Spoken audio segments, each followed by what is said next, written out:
It's a great privilege for me to introduce our next speaker. Ms. Shakuntala Majumdar is the recipient of the prestigious Nari Shakti Puraskar for Empowered Women, and she was bestowed on this award by Honorable ex-President of India, Shri late Pranab Mukherjee. In 1994, Ms. Shakuntala started her journey to elevate the pain and suffering of animals.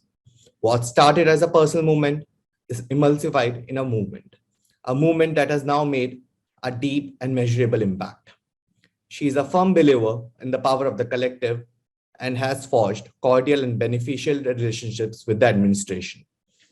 Over to you, Shakuntala, ma'am. Good morning, everybody. On behalf of FIAPO, I welcome all of you to this session. I'm very happy to see all of you here. You know why? Because your presence at this session denotes the maturity of our movement, that you're now ready to learn how to deal with the quote-unquote dreaded administration.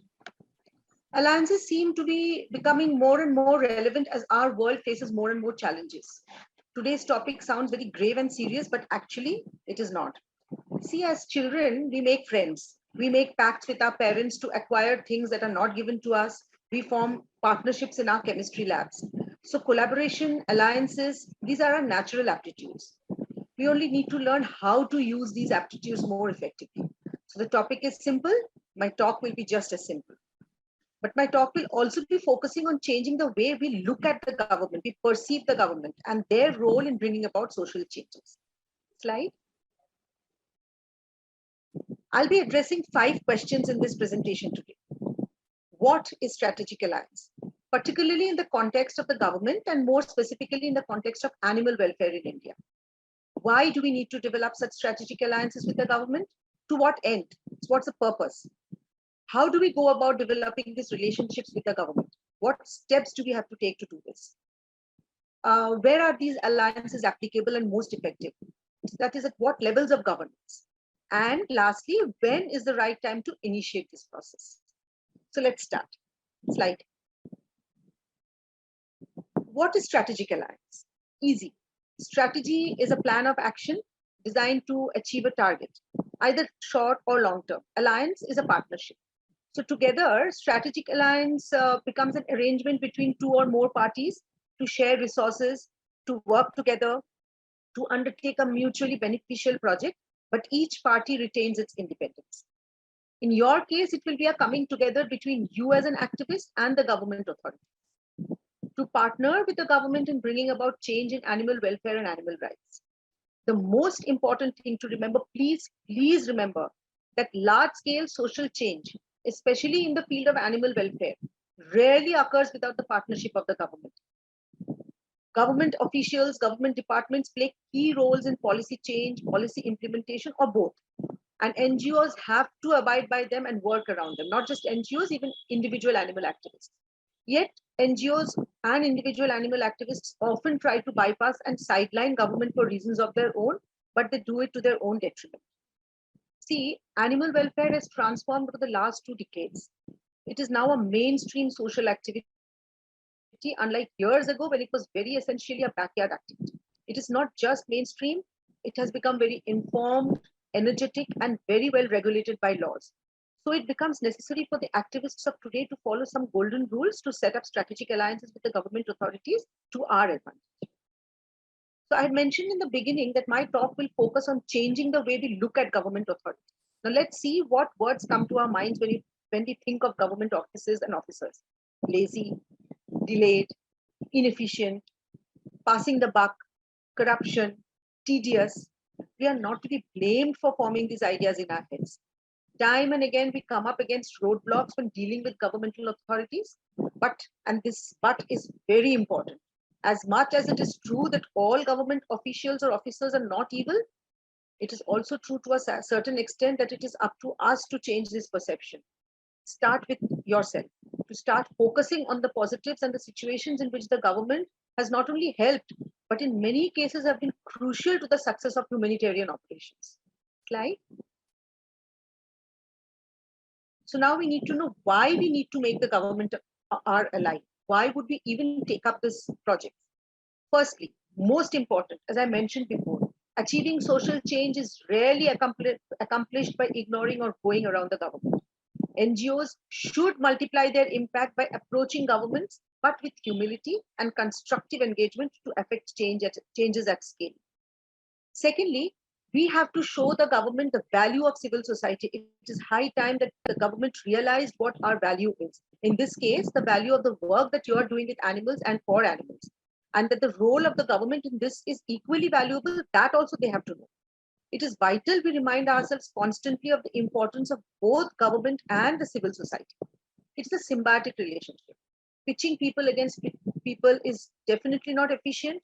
Having antagonistic relationships, not effective.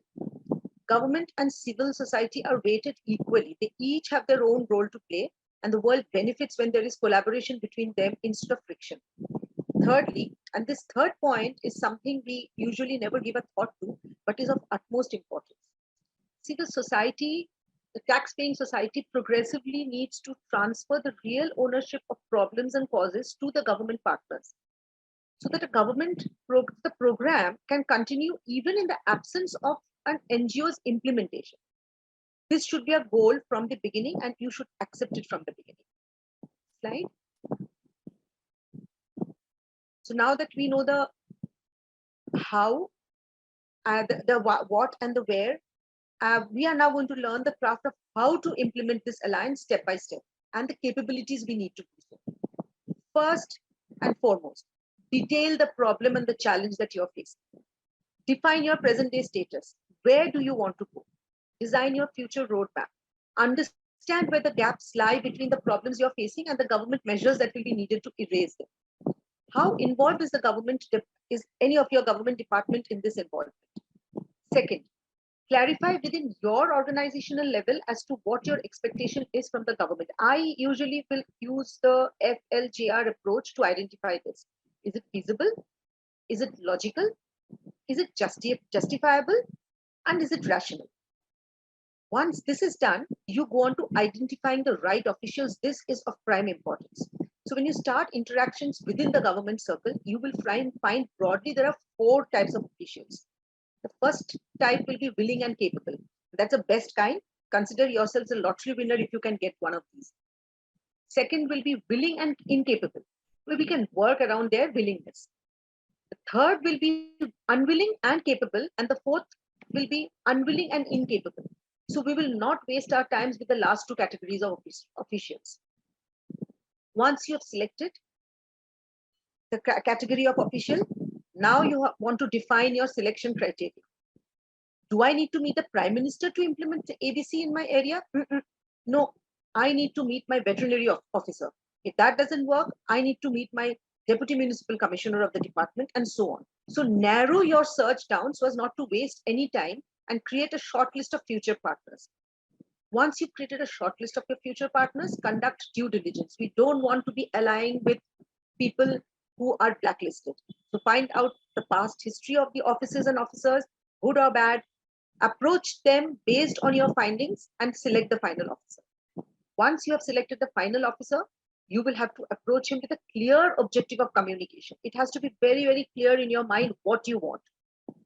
You focus your area for starting the strategic alliance here. Do you want government funding? Do you want the government to implement existing laws? Do you want to make new rules or restructure laws? Decide what you want to keep the conversation open. Don't beat around the bush and keep the preliminary niceties to the minimum. Lastly, remember to open and continue lines of communication. Dialogue is the key, not a monologue. Let the other person understand and also speak. Slide. Now we need to understand what capabilities, culture, and values we need to inculcate. Don't get frustrated. Learn to maintain lines of communications across absenteeisms and transfers. Officers will be absent from their seats. They will get transferred. Don't get frustrated with that. Keep at it. When you decide to set up a meeting, be patient. Patience is a virtue. To get something done, it may take multiple meetings. Officials may really be caught up with serious issues. So understand what is important at that point of time. But don't be complacent. Third, you cannot ignore the power of perception. So dress appropriately. You should not ignore the power of perception. To many of you, especially youngsters, it may not be justified, what I'm saying, but prioritize what you want. an advancement of your cause, or to a battle of the image. Ensure that you're knowledge rich. When you are meeting somebody, be armed with as much knowledge about your topic, about your subject as you can when you go to meet the officer. Again, it's a matter of perception. A person will conclude you're passionate because you have knowledge, and rightly so. Lastly, please do not be judgmental or go with a preconceived notion about a department, its activities, or the officer. Each of us have our own process to bear. Do not carry an arsenal of shrapnel attitude. Slide. So capabilities are not your educational degrees. Capabilities are your virtues, manners, and etiquette. You cultivate humility. You need to listen to what the officer has to say in front of you. Be empathetic to his chair. Just like your job is tough, sometimes so is theirs. Most of the time, so is theirs. Sometimes they operate in impossible situations. Maintain self-respect, but be firm and polite. Slide. Now I'll give you some brownie pointers. You have to identify potential champions in the government. Officers and departments who will be supporting you, who seem to be supportive, and you have to nurture those relationships. You have to build trust, and remember, again, this takes time. Don't expect overnight results. Define the problem clearly with the officer you're interacting with. Try to be on the same page with the officials. Agree on the problem. If they do not believe in your cause and its nature, it will be challenging to agree on the solution. And in that case, just move on. Continuously cultivate trust and credibility. From the beginning, be transparent, be honest about your goals, motives, and activities. This will provide a foundation for your mutual engagement and will also inculcate honor in the minds of the officer. They will be honorable towards you. This also requires ongoing attention and effort. Co-create solutions with the government. So when you are going to an office, to a department with your problem, don't give the solution yourself. Involve your government partners in developing solutions. This will increase their participation and accountability. This is very important. I believe in this 100%. Be a rational person, not a zealot. Be careful not to closely align with any particular point of view or a particular political outlook. Don't wear blinkers. Understand both the sides your cause might reflect. Remember that unlikely partners can help achieve surprising results. Prepare for the long haul. Working with the government is a multi-year time horizon. Whether it's policy change or a job as simple as getting few materials sanctioned for a project, achieving that might not be accomplished even in a few months. And if your goal is to successfully transition a responsibility that an NGO has been carrying out to a government implementation, it might take decades. So please be patient. Lastly, and I believe in this a lot, give government all the credit. Massage their ego if that gets your work done. You may act as a catalyst, but they are the ones who are making the final decisions, adopting and implementing the legislations, changing the regulations, sometimes taking the political risks. Whenever there is success, credit the government, let them know that you have given them the credit. Slide. So all in all, it is time now that we have to strive to improve our image with the departments, the governmental departments and the offices. Slide. Now, where will you be working? I would say everywhere at all levels. The government is not a monolithic structure. Look at the government through a sophisticated lens. Recognize that the government is not one huge stakeholder, rather it is many. Governments are composed of a variety of levels, ministries, departments, and individuals. They don't share the same priorities. They also have a myriad of challenges. So changing government policy or advancing government implementation will likely require cooperation from policymakers in different ministries with different interests and agendas. So there is every possibility that you will be working with the Gram Panchayat at the same time with the Zilla Parishad, at the Nagar Parishad, with the police and judiciary, Mahanagar Palika, district administration, state administration, one never knows. So be prepared to cut across departments and officials. Slide. When do you start your alliance? Very pertinent question. The time is right now. Don't procrastinate. There is no need to wait for disruptive times. But if you decide your organization is going to go through or will be facing a distress period, start your strategic alliances now. Right? Because it's always better together. Thank you. Thank you, Shakuntala ma'am, for the wonderful session that you gave. There was some particularly good, very useful insights. I would like to tell my audience that you can ask questions on the question tab that is present on the screen. Ma'am, can we start by taking some of the questions from the audiences? Good morning, Gopala, and good morning, everybody. Of course, we can. Sure, ma'am. Ma'am, the first question from our audience is that, can you give us some examples of successful strategic alliances between FIAPO and the government, particularly at the federal level, that have been of substantial benefit to animals? Many years back, when FIAPO started, I remember that we were working on a program called animal experimentation. And we had a very, at that point of time, Arpan was heading FIAPO. He was a great lobbyist, and Alok Parna was heading the particular program. And together, they had beautiful alliance with the government departments and were able to implement. There were a couple of other organizations as well, and that is also what I wanted to tell you all, that work with other organizations as well. And with all the other organizations and a very good approach towards the government, FIAPO was able to change the laws on animal experimentation.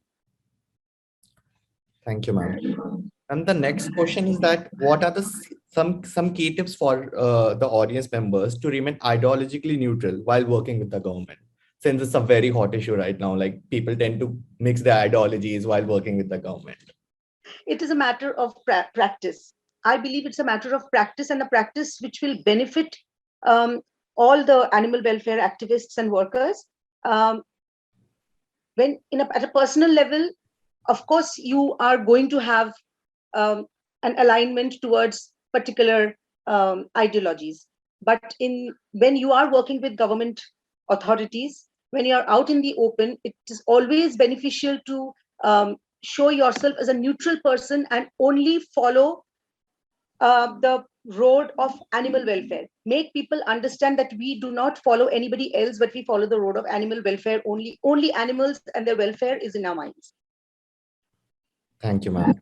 Ma'am, the next question for you is that, what are the few key skills that you want people working in the advocacy sector to develop? The first key skill is to listen. I'll give you an example. Many years back, when I had approached my district collector to solve a certain problem, he had thrown the papers on my face.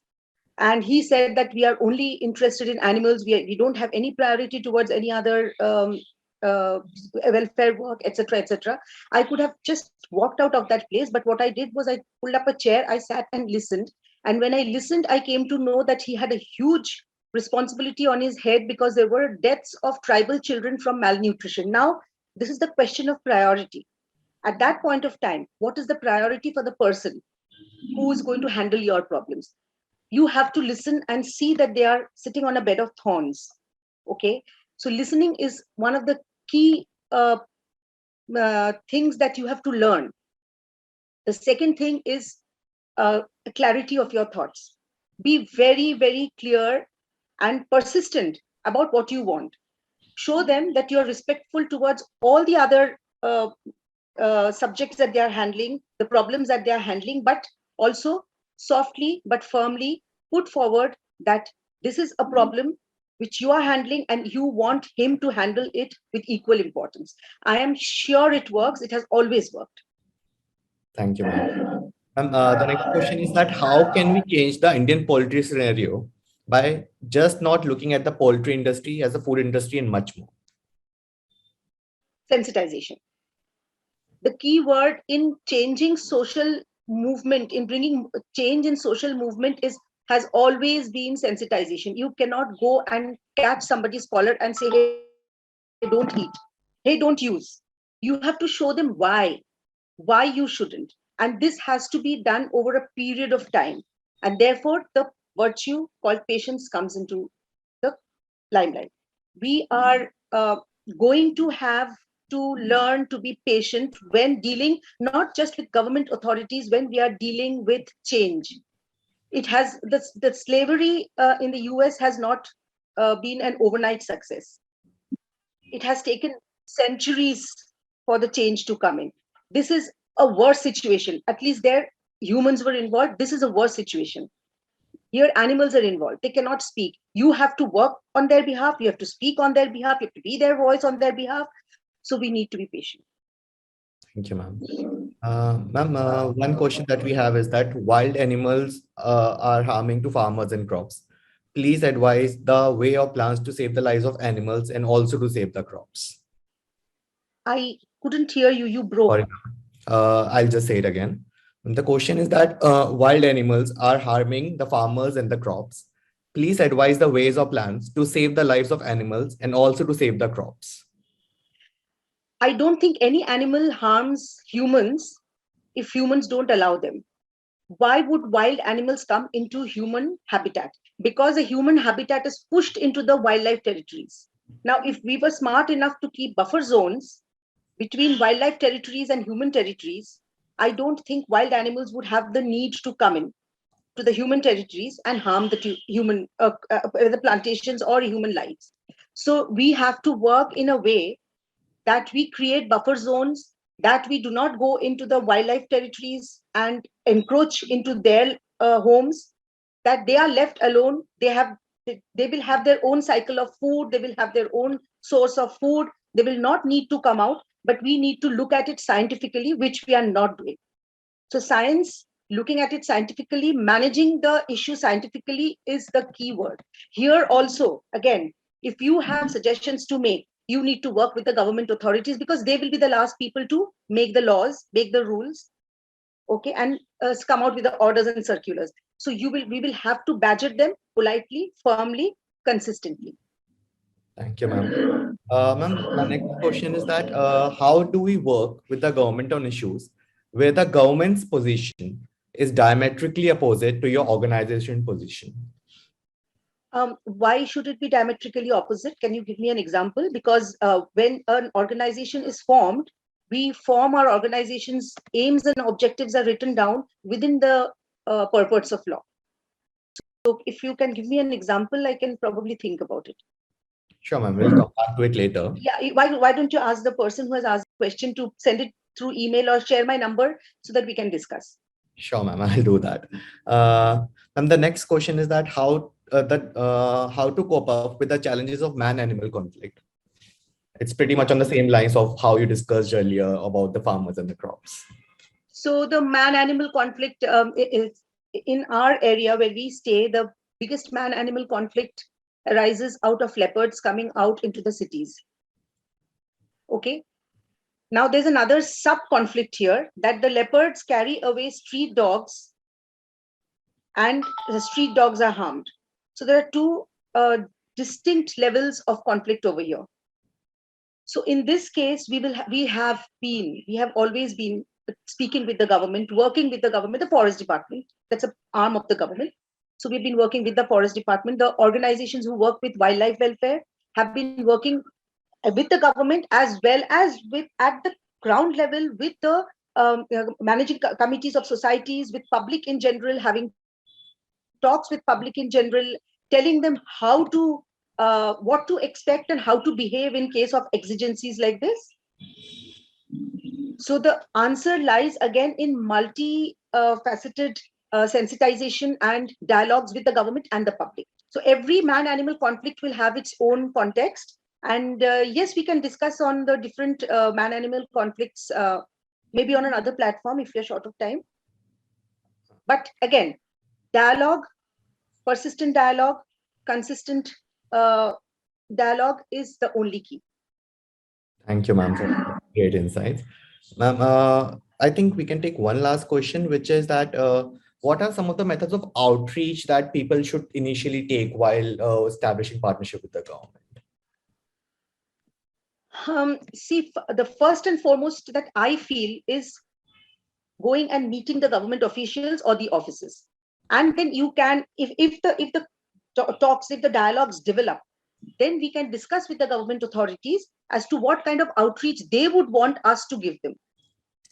Will it be a sensitization session? Will it be leaflets? Will it be e-posters? And according to that dialogue, we can decide on the outreach. Okay. Ma'am, we have a couple of questions coming in, if you don't mind. I don't mind. If the time is permitting, I don't mind. Yeah, ma'am, we have a little time on our hand. There's a question around what do you think a strategist, someone should adopt if the campaign is falling through while working with the government in the long term? We'll have to look into the why. Why is the campaign falling through? There has to be very clear reasons as to why a campaign is falling through. Either it is not sustainable, or it is not being presented properly, or there is a break in the dialogue between the two, or along the lines, probably the two parties are looking at two different directions. There is always an answer. So we will have to look at the why of the failure of the program. Sure, ma'am. Ma'am, another question is that, just give me a second.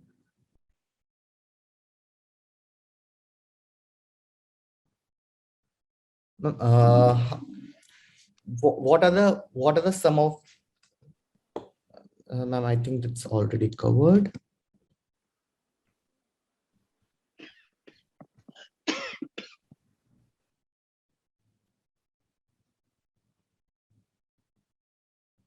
And so we are getting some wonderful comments throughout this session. It's very practical yet uncompromising on values. Why don't we just build up on that? What are some of the key values that you would like to tell people to keep intact while working with the government? What are the key what? Key ethical values that you want some people like to build strongly while working with the government? Most important, respect. Respect the other party. When you are sitting on this side of the chair, remember that the other person sitting on the other side of the chair would be carrying as many crosses that you are. Respect that. Patience is definitely a virtue. I keep on hammering that again and again and again. Speak in a tone which is acceptable to the other party. But again, be very firm and polite about presenting your issues to the government. They have to understand that this person is, and be armed with knowledge. That is, I cannot emphasize that any less. You have to be armed with the knowledge. If whether you are going in and asking the government to grant you a couple of bed sheets, why do you want those bed sheets to be granted to you? Or you want the government to change the law? You need to be armed with knowledge and with a lot of data to back up your ask. Okay, ma'am. Thank you. Thanks a lot for this question. Take, I think, a couple of more questions.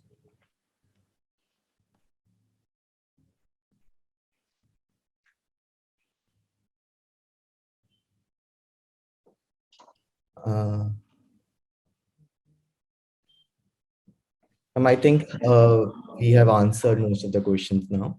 There's one more that we would like to just address. What are the things that young animal activists need to keep in mind while dealing with the government authorities? Some characteristics mentioned are opposite to what the youth is like.